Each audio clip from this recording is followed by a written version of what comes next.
It's time for the absolutely, I'm on my way, completely, I'm almost there, random, why are there so many stairs? Podcast. Oh, jeez! With Andrew Rhodes.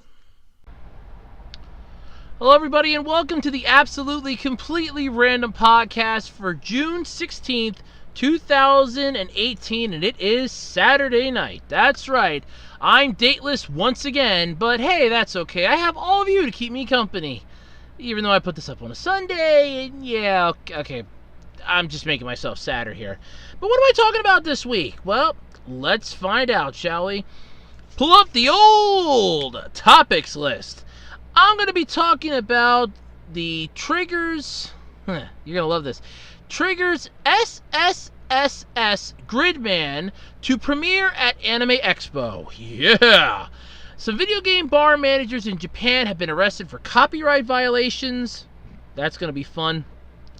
Sadly, animation studio production IMS has filed for bankruptcy. Ooh, that's not a good thing. Dragon Ball, Naruto, Death Note, and more are going to be facing off in Jump Force. This was really cool. Premiered at E3, so we'll be talking about some of that stuff. A Japanese mom has turned her daughter's drawing into a pro-level anime artwork, and my God, was it beautiful. I'm going to be talking about Kingdom Hearts 3 because, guess what? It finally got a release date. Yes! My God! It does. It finally has a release date. And don't worry, it's going to be wonderfully worth it. And I'm going to be talking about maybe some more things, maybe not. You don't know what may happen. But anyway, you know the song and dance by now. If you're looking for weird stuff, oddities, collectibles, what have you, check out ARHOADS-2012 on eBay. I have a wide variety of knickknacks, weird things, strange things, coffee table things, shelf things, what have you. I mean, if you're just looking for something like a quick and easy gift, or a, hey, I like you as a friend, have a trading card type of gift, or you're just looking for something neat and interesting, well, check out my eBay page. You never know, you might find something you like. Peruse through my shelves, if you will. That's ARHOADS-2012 on eBay. You can follow me on Twitter at OtakuRhodes, and don't forget to check out my Facebook page, WebDesigner18, on Facebook. Okay, so before we go any further into this, there was something that I do want to talk about first off before I do how my week went and everything else. This is a special shout out. It's not to a fan, but trust me, this is special in its own way. The name Robert Axelrod may not seem or sound familiar to a lot of people, but I guarantee you fans will know him by this name, Lord Zed. That's right. The iconic villain from Mighty Morphin Power Rangers sadly suffered some injuries, I think it was back problems, and ended up having complications due to surgery and is now unable to work while he recovers. And I found out last night that there is a GoFundMe page up for him. Now, I know a lot of people can't donate. Heck, I'm poor as crap too, so that does happen. But if you can, I'm going to have the link down in the description below. If you can, go to the GoFundMe page and share the link if you can. Share the link if you're able to. Donate if you can.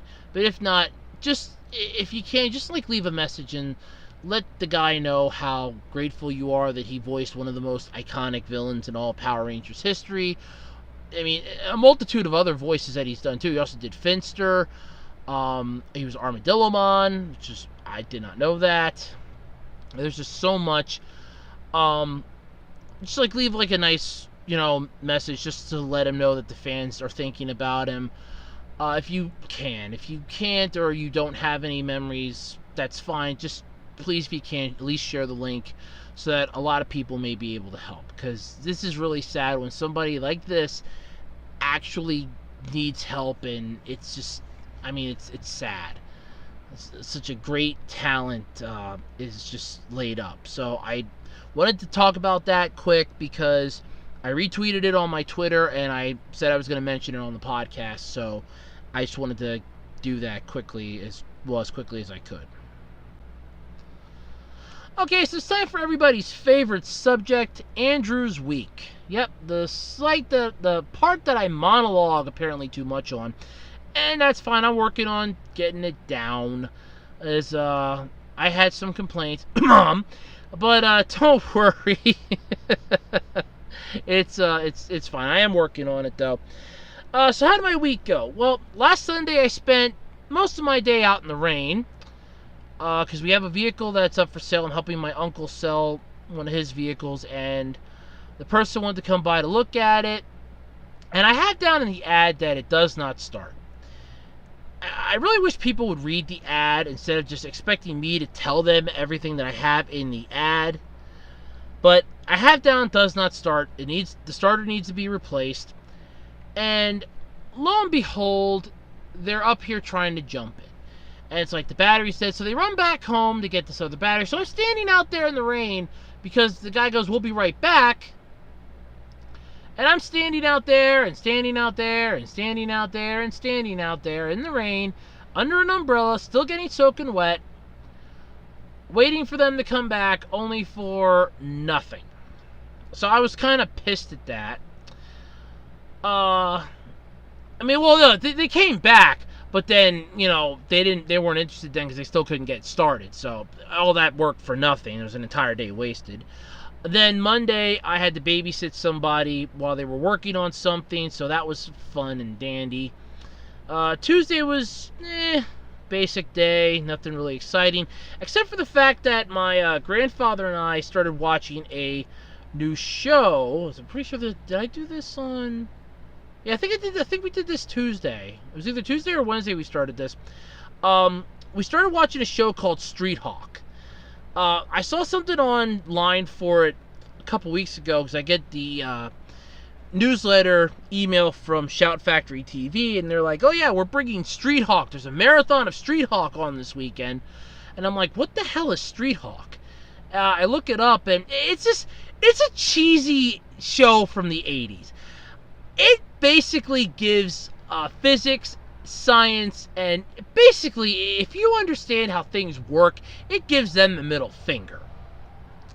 It's funny just for the fact that I could sit and watch this and be pointing out that there is no way in hell that the main character is going to be going at 300 miles an hour, stopping that bike on a dime, and not be flying, and not have his bones flying out of his body. That the breakneck speed that he's turning and making these sharp 90-degree turns, he would be snapping his neck. The bike does not run out of gas, apparently. It has gone from Los Angeles to Vegas and back, and did not run out of gas. And this was after running around in California, and then flooring it to Vegas, and spinning itself into the air. I mean, we're only 5 episodes into this. Episode 6, I guess we'll watch tomorrow after we watch a movie or something. But we're literally 5 episodes into this out of 13 episodes, and it's just like, I have more fun pointing out the idiocracies in this and the idiocy in this than I do actually with the program. And the plot of it is basically this cop gets hurt on duty, ends up becoming a secret agent sort of thing, becoming Street Hawk, a vigilante that works, above the law, and he has to keep his secret identity within the police force since he just has a regular desk job now.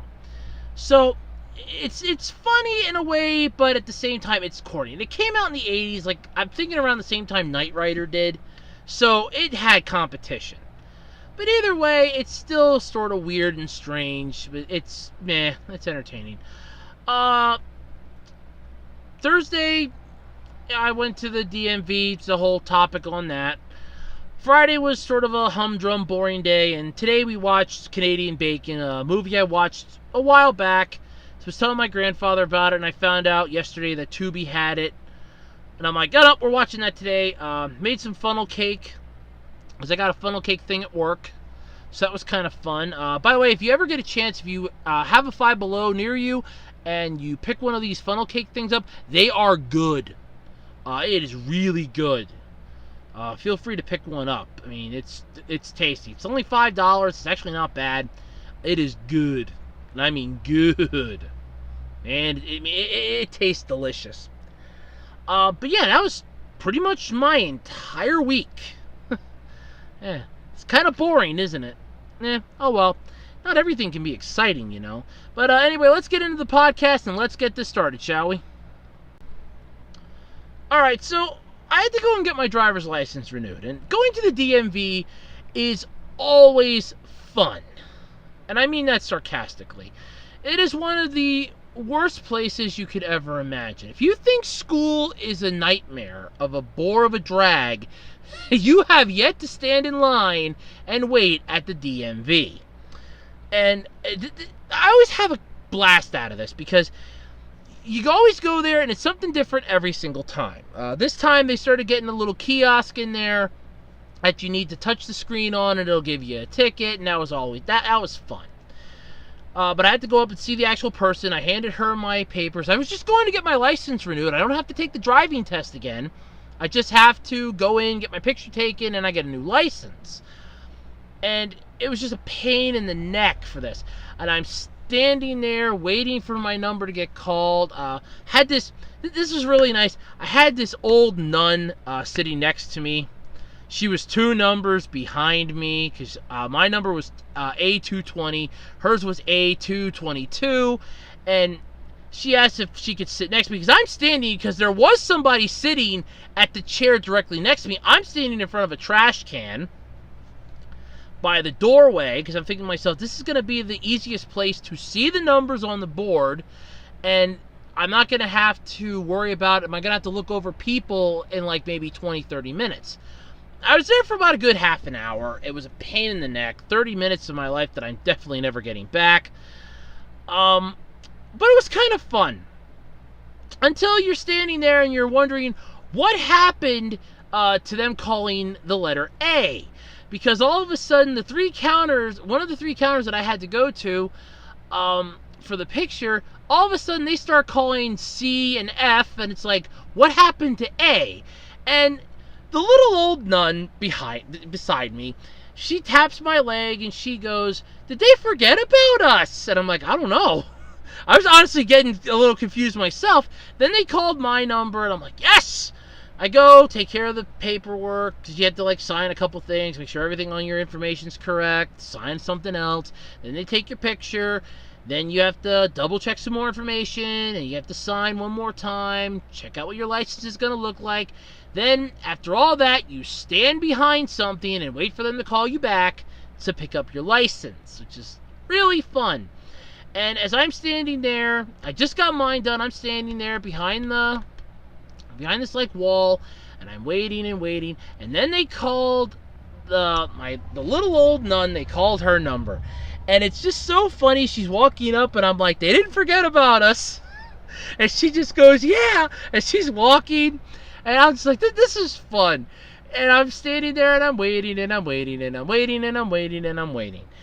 There was a lady that came in that had a motorized wheelchair that she accidentally backed up and kind of knocked the door off the track, which it wasn't that difficult for them to put back on because somebody did it quick, but that was like the most interesting thing that happened while I'm standing there, besides some kid that must have failed the driving test to get the learner's permit, because as he's walking out the door, his mom's close in tow, he's screaming cuss line of swear words like you wouldn't believe.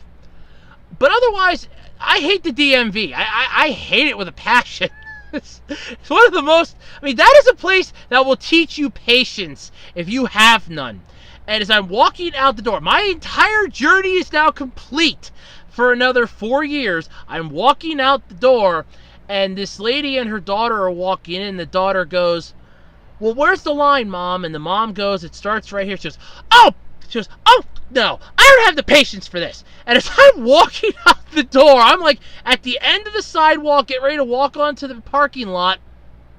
The mom's looking at the daughter who's now standing by a pillar. She's going, "You've got to get in here. You've got to do this. You know that this has to get..." And I'm just walking away. I'm like, yep, you know what?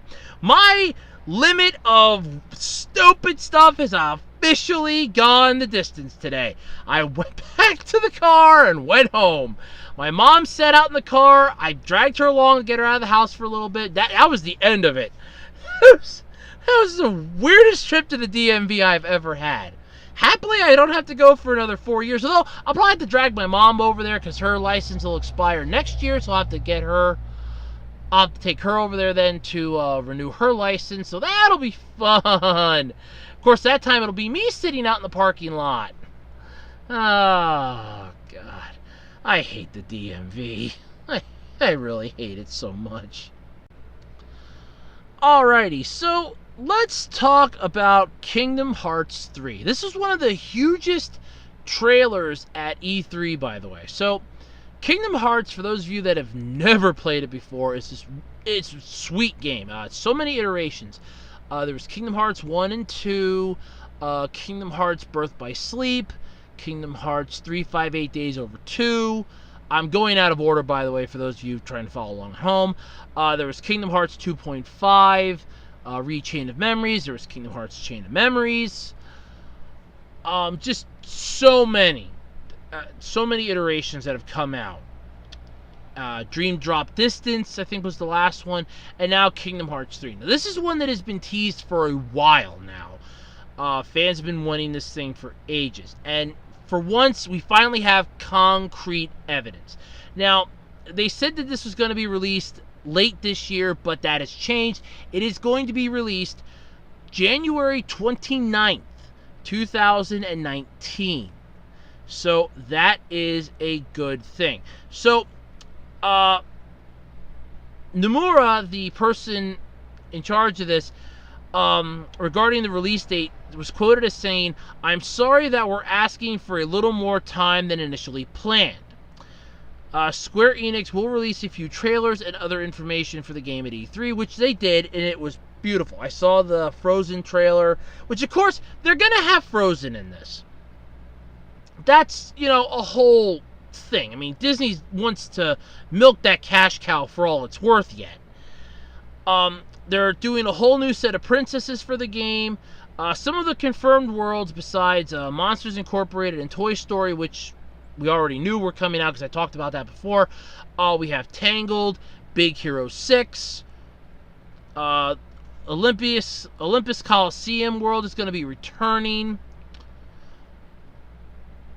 Frozen's going to be in it, as I mentioned. Just so many things. This trailer gave spoilers and stuff because Aqua turns out to be evil, which I didn't. What was funny is when I saw the trailer, I'm like, okay, that she looked familiar, and I'm thinking to myself, which game was it? Because I didn't play anything past Kingdom Hearts 2. I played the first Kingdom Hearts, never beat it. Played Chain of Memories, beat it. Played Kingdom Hearts 2, remember staying up till 3 in the morning to beat it. And I played 358 Days Over 2. And beat it. But this one, we're also getting the Organization 13's coming back. That was an organization of nobodies that basically took over. Basically, they tried making their own world. It was... Oh, okay, I really shouldn't... But no, they tried. I should say that. They did try. They tried changing the world. The game's going to have another playable character, though, besides Sora. At least according to Nomura... that's what was noted. They're going to be focusing on the PS4 and Xbox One releases before a possible release for the Nintendo Switch. Adding that after the PS4 and Xbox One versions have shipped, maybe we could start thinking about other possibilities. How about a tablet-based game? So there was an update, though, to this. The game is going to launch in Japan, though, 4 days earlier than we're going to get it worldwide. It will launch in Japan on January 25th. So that is kind of massive news. So this game is... I think this is like the talk of the town at E3. Besides Nintendo, what they have, Sony and Microsoft, what they're, dishing out, what they're coming to the game with, so on and so forth. I think Kingdom Hearts 3 was one of the bigger titles. Because there was also a trailer, because I knew, because I saw it on Twitter, and the first thing I thought about was my fan Cap, because I knew that they were going to get kicked out of seeing that. The Tales, there's a new Tales game coming out. And the name's going to... Vespera, I think it was. I'll have to double... Yeah, I think it was Vespera. But either way, it's coming to the U.S. apparently for the first time. I didn't know it ever came to the U.S. That was a shock to me. But it's coming out remastered. When I saw that, because I know that, and for those of you that don't know, Cap was the nickname that I asked if there was like a nickname that I could say, because I swear I'm going to keep mispronouncing the username. It's Capone, Alderine, or Alderon, or Alderline. I do apologize if I mispronounce it, but a few podcasts ago, I asked, is there like a nickname I can call you? And they said, yeah, call me Cap. So I knew that Cap was going to get a kick out of this. When I saw that trailer on Twitter, I'm like, Cap's going to love this in like a heartbeat. And, yep, because I got they sent me a link, and I'm like, yep. I figured that was going to be the first one they were going to like. So, I mean, I'm kind of happy about the Kingdom Hearts 3 thing that's coming out, because there was another game that they were coming out with too that caught my attention first, and that was Jump Force. So I might as well just combine them both into one topic here. So this is the Jump Force topic then, by the way. What caught my attention was that you have Goku suddenly like in the real world, and I'm like, what the hell is this? And I'm looking at it, and I'm like, oh, this is freaking beautiful here. I mean, it's like the whole atmosphere of it was like real. Almost like they have just taken the animation to like the highest level you can take it to, and it's still kicking ass and taking names. They have an official description for it.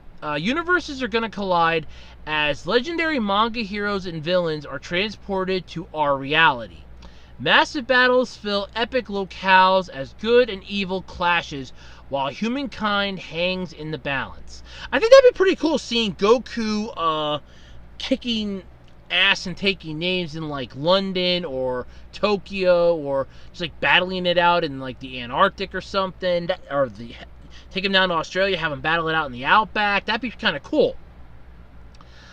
Some of the characters that were in the trailer included Goku, Frieza, Naruto, Luffy, Light, and Ryuk. For those of you that don't know, Light and Ryuk are from Death Note, Luffy's from One Piece, Naruto from, well, Naruto, and Goku and Frieza from Dragon Ball Z, Super, and for those of you that care, GT. So, and I always just like this. You have that, how they started off the article was that, you remember that meme about the most ambitious crossover event in history? 'Cause I don't, actually. But this is a Bandai Namco Entertainment baby here. So, they're just going to be combining Shonen Jump franchises. There's probably going to be more characters in this. Because what this kind of felt like when I was seeing the trailer, besides, I mean, after the shock and awe just kind of like died off, I'm like, it just made me think of that Another Century episode series that I was finding trailers for and openings for on YouTube. Sadly, it's a game that only came out in Japan, which sucks because it looks so freaking cool. Where it's basically robots from different anime series that are battling it out. That's sort of what this feels like. Like, this is their answer to that. Jump Force is being developed by Spike Chunsoft, who also did the J-Stars Victory VS Plus. It's set to launch in 2019 on the PS4, Xbox One, and PC. So I can just see like a whole crap ton of Let's Players on YouTube suddenly grabbing copies of this and having massive channels of views for this stuff. So this is going to be pretty cool. I kind of think Pungence will probably jump on this if he's still doing Let's Plays and that. By the time this comes out, I don't know. I mean, I haven't checked out his channel in months. So I really don't know if he's still even doing anything or not. But either way, this definitely has me hooked. I don't have a system to play this, unfortunately.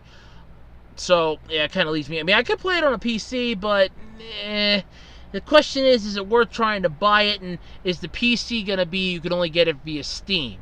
Because that seems to be one of the major things that I've seen lately is that, oh yeah, we're coming out with a new game, it's going to come out for the PC, and it's coming out, yeah, but you got to buy it on Steam. And I don't have Steam, I'm not going to get Steam just to get this, so yeah, I don't think so. But either way, that was the highlights that I took from E3. I didn't see the whole thing. I would love to go to E3 once. I mean, I've heard it's not as good as it used to be, but just once, I'd kind of like to go to E3 just to see, just to literally sit there in the audience and feel the excitement. I mean, I used to be able to watch that on what was Spike TV. It's now Paramount, I found out.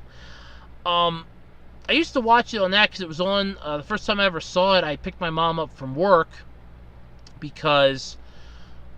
no, we only had the one car then, and she worked at a school, so she was getting done early that day, so I picked her up after work. Oh, no, she got done at a regular time. That's right. So I picked her up from work, and we come home, and I'm like, okay, let's see what's on television, and all of a sudden I'm seeing, like, video game trailers on, what was Spike TV, and I'm like, what the hell is this? And I'm just watching more and more and more of it. That was the year that they were, supposed to be coming out with Star Wars 1313, which, as many of you know, sadly got shelved when Disney bought LucasArts. And so many other ones. That was the year I saw the original trailer for Overstrike, which then became Overwatch, which actually is not that bad of a thing. Though I kind of like the Overstrike thing, but maybe if somebody out there would make like a little animated movie for that, that'd be kind of cool. But either way, I'm excited for this. E3 is a great thing. Like I said, I'd love to go just once to E3 just to see how cool it is, at least for what's left of it. I mean, I know. I remember Ian Ferguson over on the CU podcast once said that where he works at Luna Games, that the one person gets free tickets every year that you can put in to get, and he goes, it's not even worth it just for the free ticket.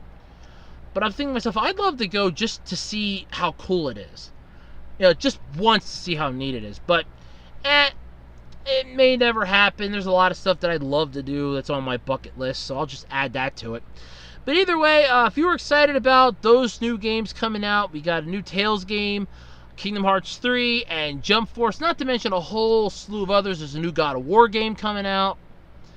It's just so many cool things came out of E3 this year. I mean, I would do an entire E3 thing, but I think a lot of the other podcasters that do video game stuff have done it to death, and a lot of YouTube channels have already done some, so me doing an entire special would be a moot point at that point. Plus, I haven't actually seen the whole thing either, so there is that. But otherwise, yeah, that's pretty much it. It's pretty decent, pretty epic, and I'm looking forward to some of those games to see how cool they are. Even though I can't play them, but still, they look pretty cool.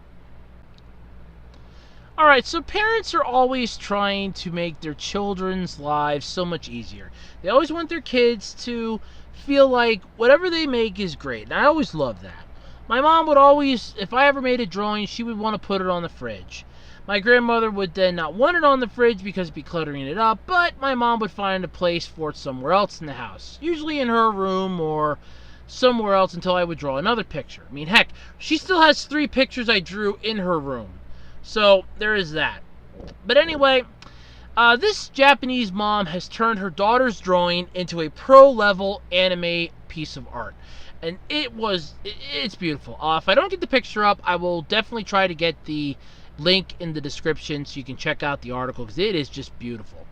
So, it seems like every child at some point becomes frustrated with their own artwork and wishes they had a better artist around to bring their ideas to life.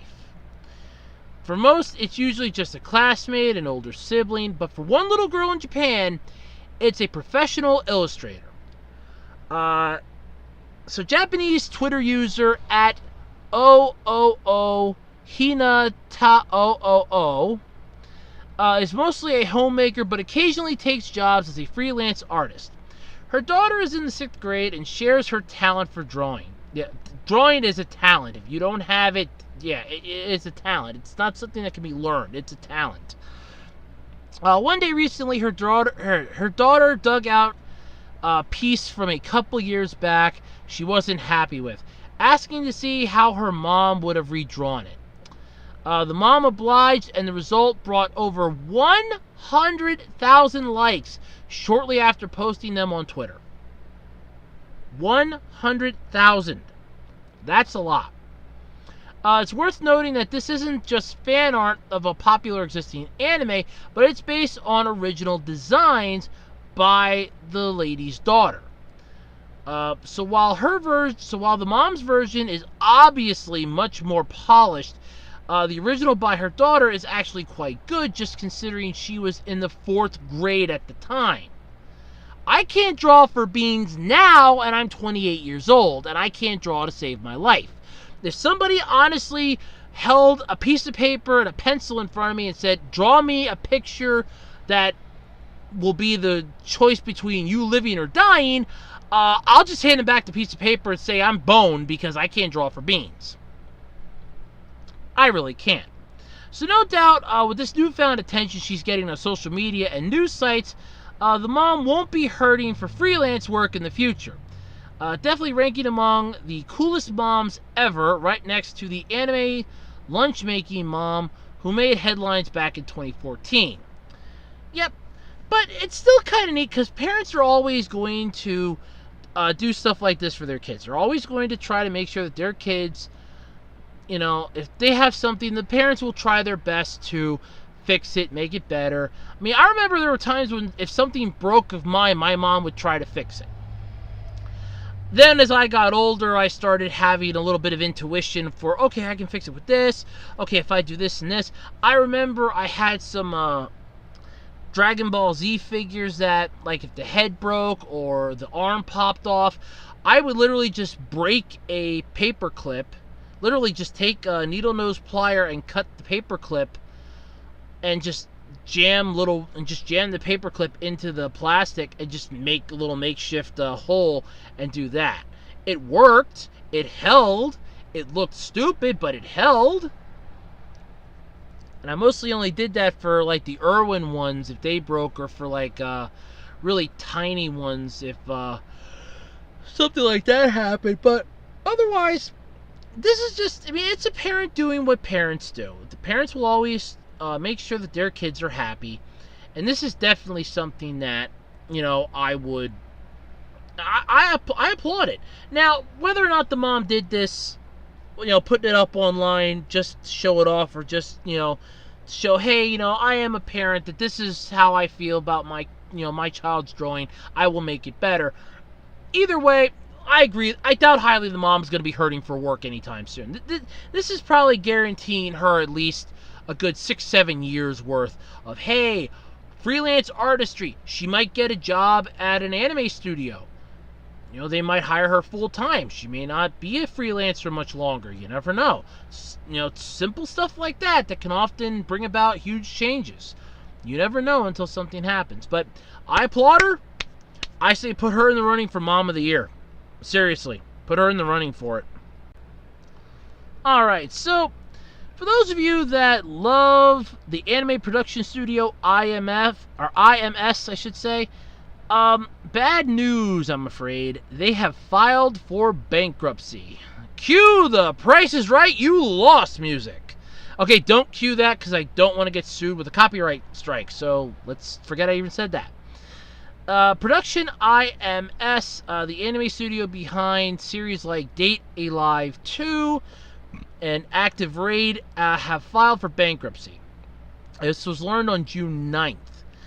The bankruptcy letter from the studio it was sent to many people in the anime industry, including the person that put it up was a Twitter user by the name of @PsychicMaucio. I know I mispronounced that, but it's the best I can say of it. Who must all feel disappointed that this is happening. So they filed for bankruptcy. Another Twitter user @007 or 0007KOK wrote, "I got a text message from a law office today. It said the studio has gone bankrupt and will not be able to pay what it owes you.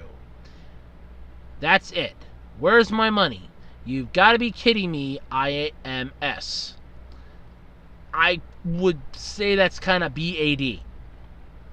The most recent series that IMS did was Takunomi, Takunomi, which aired from January to March of this year. There were signs of trouble, though, from the studio back last December when animator Teru Miyazaki tweeted to say that IMS was not paying its animators. They were founded in 2013. Their first series was Inari Konkon Ko-Ira, or Ko-I-R-O-H-A,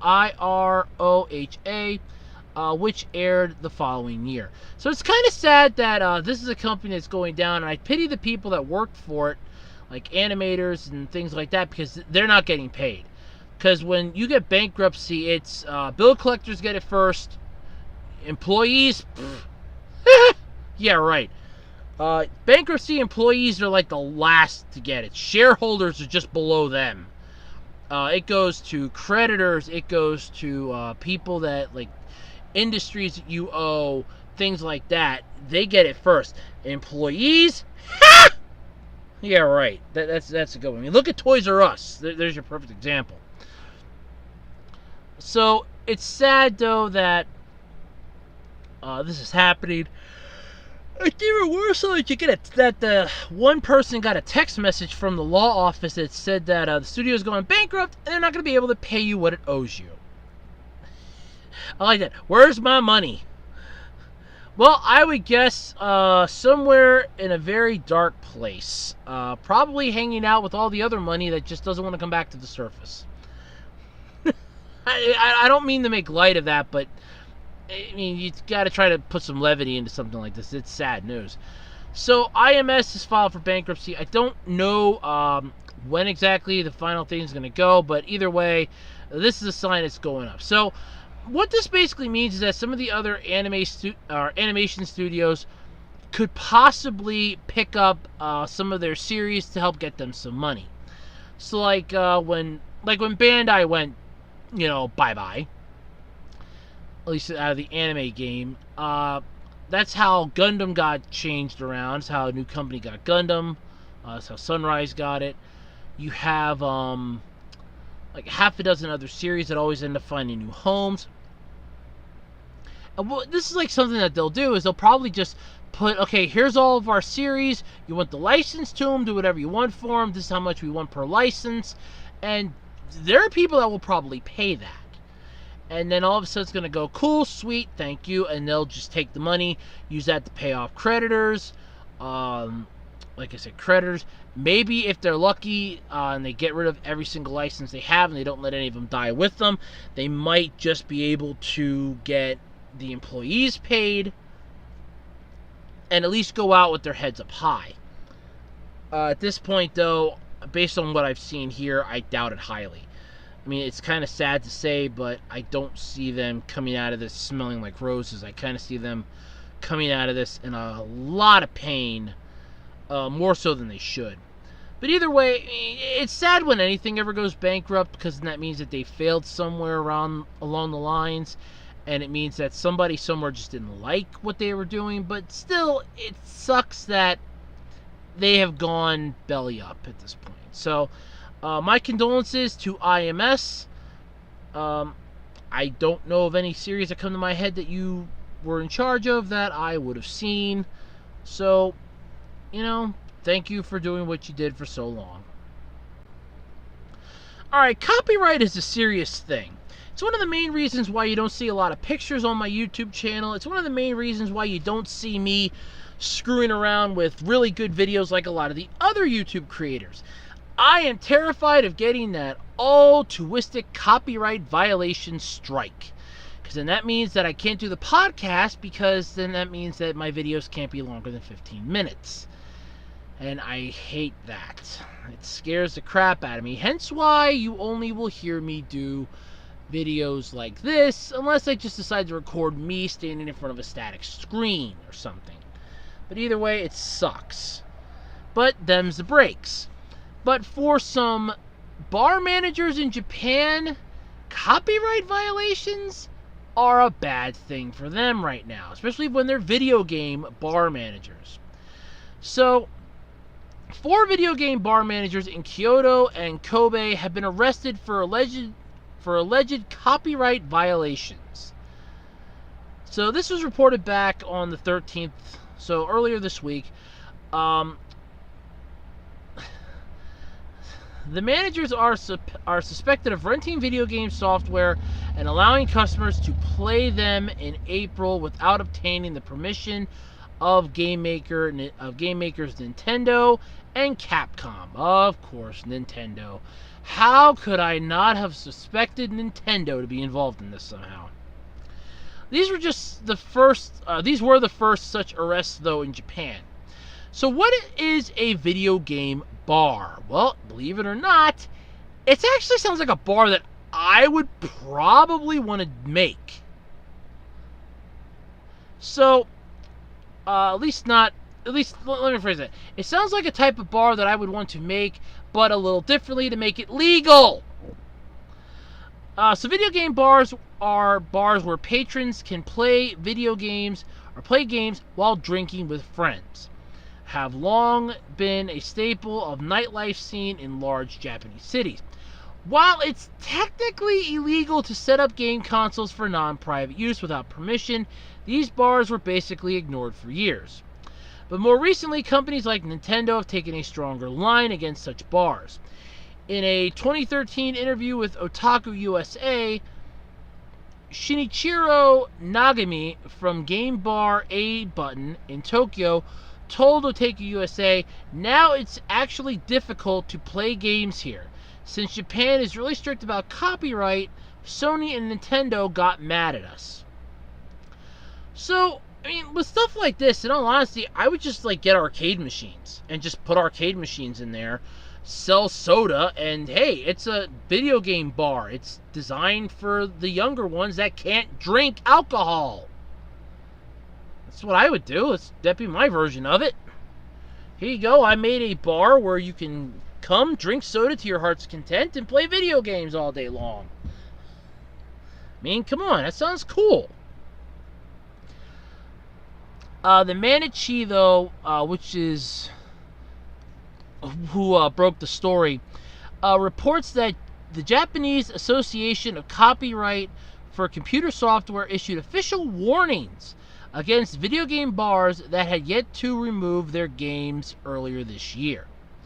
So, in other words, it's one of those, because it's a copyrighted thing, you can't put... I mean, I can't go to I can't go to a mall and set up a Nintendo system and charge people $5 a head to play Nintendo, because I'll have Nintendo lawyers up my ass in 5 seconds or less. I can't go to, let's say, a football stadium, fire up a PS4, and pop in a couple copies of Madden while everybody's standing in line to pee and charging them $10 to play, a couple plays in Madden. Again, I'll get sued. That's basically what it is.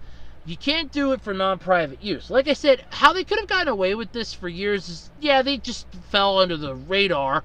But with this stuff as it's now coming out, when they made it and they sent warnings, I would have just looked around and said, okay, let's just find some arcade machines and go that route. Set up a tablet thing or something. I mean, with the freaking Nintendo Switch, you can technically bring your game anywhere. So, in all honesty, they could have just said that this is some patron's game system that they brought with them because they're playing this on the go, and they had nothing to do with it. But if they had a PS4 or an Xbox set up, yeah, then you're screwed. Then you're effed in the A on that one. But still, I mean, I could understand the points of this being that it is illegal, so don't do it. But video game bar, that sounds like a pretty cool idea if done legally. With arcade machines and things like that. Just, done legally. It sounds really cool. So yeah, it might be an idea for a future business adventure.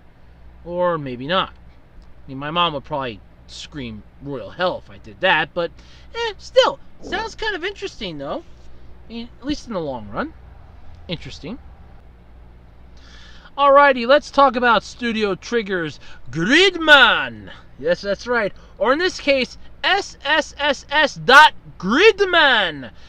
Set to premiere at Anime Expo. And my god, I'm ecstatically excited for this. Now, I'm not that big a fan of Gridman, but I am a huger fan of the American version, Superhuman Samurai Cyber Squad. While it's technically the same show, I think the US kind of did it better with their take, because, I mean, don't get me wrong, I've seen some episodes of the original Gridman, but I like the US version better. So, Studio Trigger guests will be on hand at the Anime Expo this year, and they will have a special presentation in store.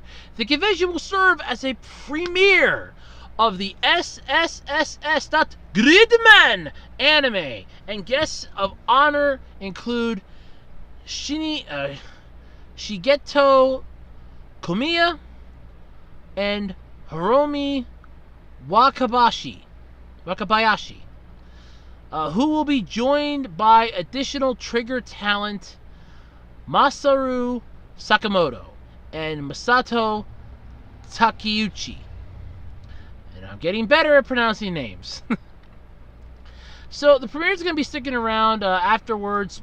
Guests will stick around for a Q&A session with Sakamoto, Koyama, my apologies, and Wakabayashi. They're scheduled to be available for autograph signings throughout the weekend, with exact timings TBA or to be announced. And the best part is, here is the synopsis for Gridman, or at least SSSS.Gridman. Yes, I love saying it that way. The synopsis is, you're not alone, always and forever. Gridman, the Hyper Agent, was a Japanese TV series that aired from 1993. Despite computers and regular households were not common at the time, the series took in elements of the internet and computer viruses and gained popularity throughout futuristic appeal. Or with its futuristic appeal, I should say. A new anime adaptation, SSSS.Gridman, will air in autumn of 2018. The animation will be handled by Studio Trigger and directed by Akira Amemiya, who presented the, and I did not know this until today, the Gridman the Hyper Agent Boys Invent Great Hero at the Japan Animator Expo in 2015.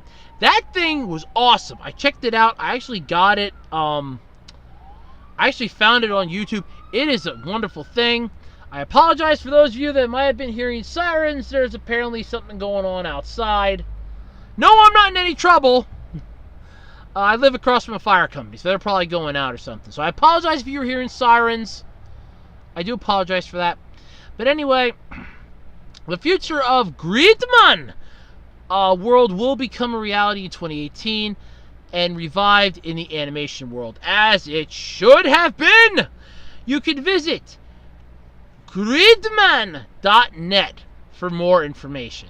The event details, July 6th is going to be the date. It's going to be Friday, July 6th, from 7:45 p.m. to 8:45 p.m. in room LACC/Main Events Hall B. So, for those of you that are going to be going to the Anime Expo, Gridman will be on Friday, July 6th at 7:45 to 8:45. Check it out. I'm looking forward. I mean, I'm not going to be there, but I'm just looking forward to this actually starting. Because I was psyched when I heard about this. After I remembered what the hell Gridman was, I was psyched when I saw this. I'm like, this is cool. And then when I found that, Boys Invent Great Hero thing, and I'm looking at that, I'm like, I am really psyched for this now.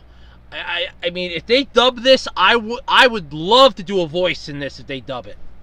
If this actually gets over here to the U.S., I would love to take a shot at dubbing this. But honestly, I'm ecstatic. I mean, I love Superhuman Samurai Cyber Squad. It's one of my favorite shows growing up. Sam Collins, is this average kid, ends up getting sucked into the computer, becomes Servo, and fights the evil Kilokon. It is just a wonderful show, and I find out it's based off of Gridman. And I'm like, well, what was Gridman? Gridman was a Japanese show that had the same thing, but instead of the kid being called Sam, it was something else, and Kilokon was called something else too. But either way, it was still a cool show. I like it. So, yeah, it's neat. I'm looking forward to this coming out. It's going to be airing in autumn of this year, so I have something to look forward to. I am happy. I'm ecstatic. I am really looking forward to this. All hail Gridman! I had to do it one more time. You know I had to do it one more time. Okay, just because I have a little bit more time that I need to kill, just for the heck of it, Mom, it's time for Strange Things My Mom Says. Ah, yes. It's been a while since I touched this. Mostly because she says that I'm not allowed to use her to pad my runtime, but today I have not one, but two, count them, two strange things my mom has said this week that have basically made me stop in my tracks. Sorry to embarrass you like this, Mom, but I gotta... it's just too funny. So the first one was on Tuesday at the store. We're going up the one aisle. It says all the canned food like soups, pasta, things like that. Right across from it's candy, coffee, tea, things like that. So we're going down the soup aisle and we're looking at the canned stuff. Trying to figure out what to get my grandfather because he wanted some SpaghettiOs. And I see that they have the SpaghettiOs with the Disney princesses on it. So I go, hey look, maybe we can find one with Snow White. My grandfather's a humongous fan of Snow White. I don't know why, but he is. Then again, I'm a fan of Rapunzel, so there you go. I mean, I liked Rapunzel. I thought she was cool. I liked Mulan. And in all honesty, yes, I kind of liked Ariel too, but I kind of like Rapunzel and Mulan a little more. So, my grandfather... we're looking for something for my grandfather, and my mom's like, oh, this is cool. I'm like, well, I think all they got is just those two. And the one was Belle from Beauty and the Beast. And I'm looking at my mom. I said, do you know who those two are? And she just looks at me and gives me this weird look. And she goes, yeah, that's the chick from Frozen. And she wasn't saying it playfully. She was being serious. And I just kind of like stop. I'm holding the cart. And I'm just kind of... My brain's clicking off here for a second as like neurons are trying to fly all over the place to go, wait a minute, what did she just say? What did she just say? And I'm like, who did you say that was? She goes, I don't know, who is it? I'm like, no. Who is that? It's Cinderella. She confused Cinderella with Elsa. Or Anna, from one of the two from Frozen. She confused Cinderella with that. I'm like, okay. Then a little further in the store, there was a Lopez thing sitting on this one shelf. Lo and behold, it was a Frozen Pez dispenser. It was Olaf. But it had Anna and Elsa on it. So I showed it to her. I'm like, this is Anna, this is Elsa. So yeah, that was interesting. And, oh, there's a piece of paper just magically appeared. Oh. To Andrew. Your podcast. Subject. Weird things my mom says. The message. How am I supposed to know Disney princesses when I have no grandkids? Either lay off me not knowing who Cinderella was, or get me some grandkids. Your call. Love, Mom. Oh. Okay. Sorry, Mom. But the other thing she said though this week was tonight. This was kind of funny. So we're coming home from our favorite convenience store, and I have the radio on in the car. I like listening to Ben FM. You can pick that up on the internet now too, so it's kind of cool. But we have an old car, so it's not a digital radio. It's not an internet radio. It's just a regular radio. And I like listening to Ben FM because it plays stuff from the 80s and the 90s, so it works out well for me because it's music that I grew up with. And they started playing Can't Touch This. Now, I'm not going to say who it is because that's going to ruin the joke here. So, as we're coming up, I'm like, alright, they got the good song going. And also my mom goes, well, she's like, isn't this Will Smith? And I'm just kind of like freezing in the seat. I'm holding her coffee, I'm holding my soda, my grandfather's coffee is sitting on the cup holder between us, and I just kind of freeze where I'm at. I'm like, what did you do? I'm like, what? She goes, well, this song, isn't this a Will Smith song? I'm like, no. It's like, well, who is this? Like, this is MC Hammer. I'm like, you thought this was... I said, this isn't Getting Jiggy with It. This is MC Hammer. This is, Can't Touch This. This is Hammer Time. Not Getting Jiggy with It. And she's just laughing up a storm. Because it's like, I mean, I'll agree with her, though. It is a simple mistake you can make if you don't hear the songs all the time.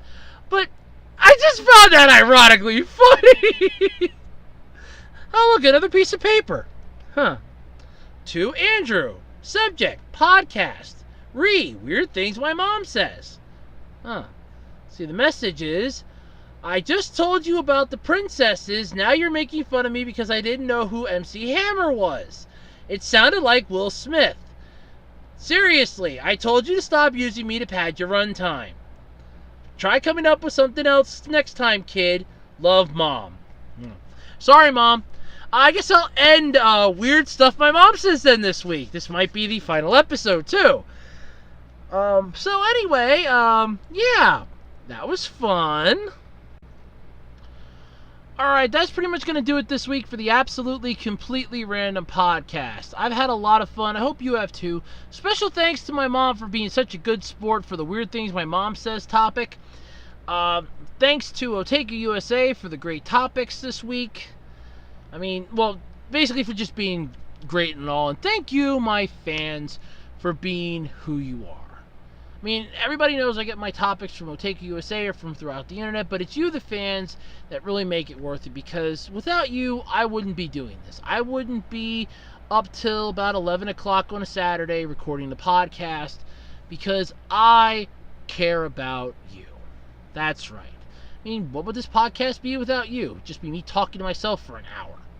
Now, I could do that in my sleep.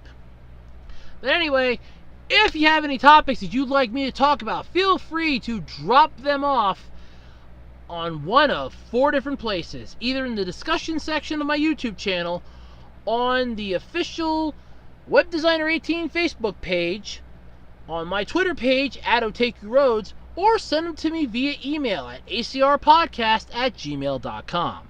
And until next time, I'm Andrew Rhodes, and this has been the Absolutely Completely Random Podcast. Thanks, everybody, and I'll see you next week.